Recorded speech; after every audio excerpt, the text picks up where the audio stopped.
চলমান যুদ্ধ পরিস্থিতি কিংবা কোনো সংকট কিংবা দুর্ভিক্ষ এটার ভয়ে আমাদের অনেক মানুষকে দেখা যায় যে আমরা নিত্য প্রয়োজনীয় খাদ্যদ্রব্য বিশেষ করে এবং অন্যান্য একান্ত প্রয়োজনীয় সামগ্রীগুলো আমরা অধিক পরিমাণে কিনে নিজের বাসা বাড়িতে রেখে দিই। কমার্শিয়াল উদ্দেশ্যে বা বাণিজ্যিক উদ্দেশ্যে যেরকম রাখার নজির আছে, আমাদের ব্যক্তিগত প্রয়োজনে আমরা অনেকে এটি রেখে দিই। সংকটময় পরিস্থিতিতে খাদ্যদ্রব্য এবং অন্যান্য নিত্য প্রয়োজনীয় পণ্য সামগ্রী অধিক পরিমাণে কিনে রাখার শরীয়ী বিধান কি? খুবই গুরুত্বপূর্ণ একটি প্রশ্ন।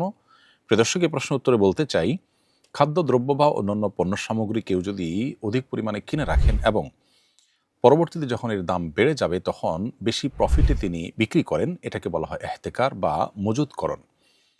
আর এর বিপরীতে নিজের বা নিজের পরিবারের জন্য জীবন ধারণ করবার বা ব্যবহার করবার জন্য যদি এই জাতীয় পণ্য সামগ্রী কেউ কিনে রাখেন বা জমা করে রাখেন, এটাকে বলা হয় ইদ্দেখার বা সঞ্চয় করা।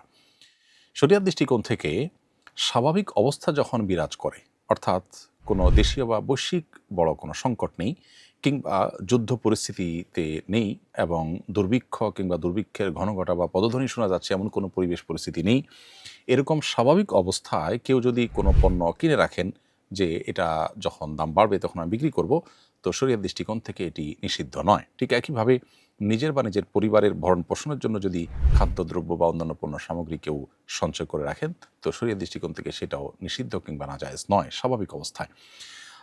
আমাদের দেশে আলু, পেঁয়াজ, রসুন এ জাতীয় অনেক ফসল আছে যে ফসল সারা বছর জুড়ে হয় না, বরং নির্দিষ্ট সময়ে হয় এবং এত অধিক পরিমাণে হয় যে এটা ওই সময়ে সারা দেশে মানুষ খেয়ে শেষ করতে পারেন না।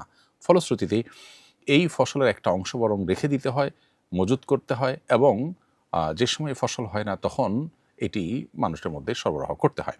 নবী করিম সাল্লাল্লাহু আলাইহি ওয়াসাল্লাম তার পরিবারের জন্য এক বছরের খাদ্যশস্য একসাথে দিয়ে দিতেন।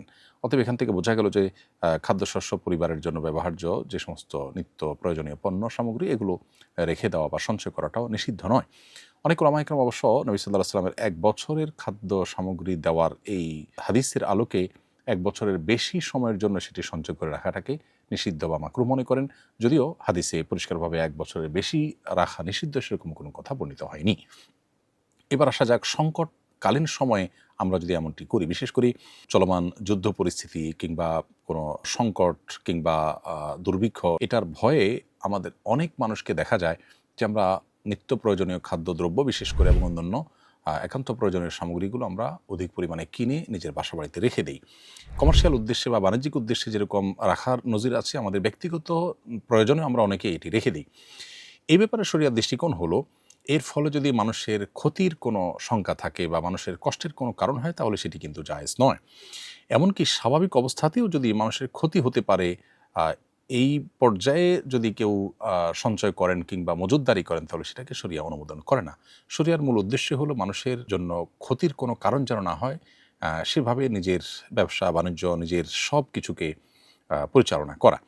কারণ নবী করিম সাল্লাল্লাহু আলাইহি ওয়াসাল্লাম বলেছেন, লা দরারা ওয়ালা দিরারা, একজন মুসলমান কাউকে ক্ষতিগ্রস্ত যেমন করতে পারবেন না, নিজেও ক্ষতিগ্রস্ত নিজে থেকে হতে পারবেন না। আরেকটি হাদিসে নবী সাল্লাল্লাহু আলাইহি ওয়াসাল্লাম বলেছেন, মান দররাহুল্লাহ ওয়া মান শাক্কা শাক্কাল্লাহু আলাইহি। অর্থাৎ যে ব্যক্তি কারোর ক্ষতি সাধন করবে, আল্লাহ রাব্বুল আলামিন তার জন্য ক্ষতি সাধন করার ফয়সালা করবেন। কেউ যদি কারোর কষ্টের কারণ হয়, আল্লাহ তাআলা তার জন্য কষ্টকে অবধারিত করে দিবেন। এজন্য একজন মুসলমান কখনো এমন কিছু করতে পারে না যা অন্যের কষ্টের কারণ হতে পারে। এখন সংকটকালীন সময়ে যদি আপনি যে কোনো পণ্য, খাদ্য, দ্রব্য ইত্যাদি আপনি মজুত করে রাখেন, তাহলে আপনি জানেন যে কয়েকদিনের মধ্যে বা অল্প সময়ের মধ্যে বা কিছু সময়ের পর মানুষ যখন সংকটে পড়বে, জিনিস থাকবে না, বাজারে পাওয়া যাবে না, তখন আপনি এটার দাম বাড়িয়ে বিক্রি করবেন। কোনো জিনিসের দাম বাড়তে পারে এটা জেনে আপনি বর্তমানে যা আছে সেটা আপনি সরিয়ে রাখলেন, পরবর্তীতে দাম বাড়ার পরে বিক্রি করলেন। এই বিষয়গুলো শরিয়ার দৃষ্টিকোণ থেকে জায়েজ নয়। নবী সাল্লাল্লাহু আলাইহি ওয়াসাল্লাম বলেছেন, লা ইয়াহতাকিরু ইল্লা খাতি। এই জাতীয় মজুতদারি সেই করে যে অপরাধী, যে গুনাহগার, অর্থাৎ কোনো ভালো মানুষ এটি করতে পারে না।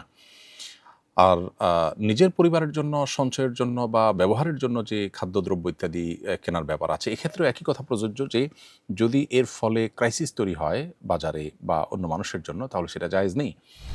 যেমন আমরা কোভিড-19 সময় লক্ষ্য করেছি যে অনেকে চাল, ডাল, তেল, লবণ, নিত্য প্রয়োজনীয় জিনিসপত্র তার আশপাশের দোকান থেকে তার টাকা আছে বলে তিনি অনেক পরিমাণে কিনে তার বাসায় সঞ্চয় করেছেন এবং এভাবে কয়েকজন নিয়ে পুরো দোকানে জিনিস শেষ করে ফেলেছেন। বাকি অন্য মানুষের কিনতে গিয়ে দেখা গেছে যে সংকট এবং অভাব দেখা দিয়েছে।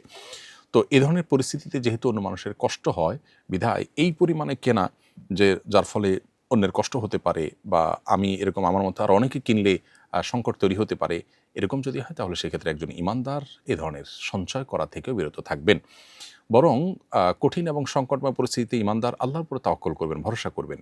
তিনি তার জায়গা থেকে চেষ্টা করবেন এবং তার বিশ্বাস থাকতে হবে, আমি যতই সঞ্চয় করি না কেন, আল্লাহ যদি আমার জন্য ভোগান্তি এবং কষ্ট লিখে রাখেন সেটা আমাকে পোহাতেই হবে। আর আমি শুধুমাত্র আমার এবং আমার পরিবারের চিন্তা না করে, বরং আমি আমার পরিবার এবং আমার আশপাশের মানুষের চিন্তা আমাকে করতে হবে।